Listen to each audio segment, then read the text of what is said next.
Hello everyone, baby ডেলিভারির আগে আমি বেশ কিছু জিনিস কিনে রেখেছিলাম। আমার মনে হয়েছিল এই জিনিসগুলো কিনে রাখলে আমার খুব সুবিধা হবে, তো সেগুলোই তোমাদের সাথে শেয়ার করছি। তো প্রথমে আমি একটা বামটামের লিকুইড ডিটারজেন্ট কিনেছিলাম, আর কিনেছি লাভলাভের দুটো ড্রাই ম্যাট। তো এগুলো না প্রচণ্ড ভালো, তোমরা কিনে দেখতে পারো। এখন আমি ব্যবহার করছি, আমার তো বেশ ভালো লাগে।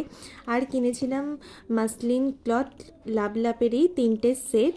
তো এটা বেবিকে র্যাপ করার জন্য জাস্ট দারুণ জিনিস।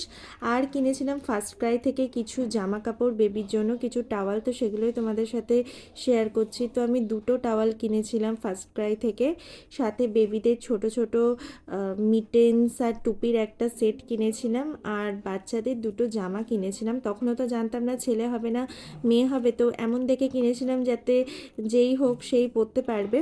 তো এই আমি কিনেছিলাম, আর কিছু সেরকম কিনিনি। তো তোমাদের ব্লগটা কেমন লাগলো অবশ্যই জানিও। তো আজকের জন্য টাটা।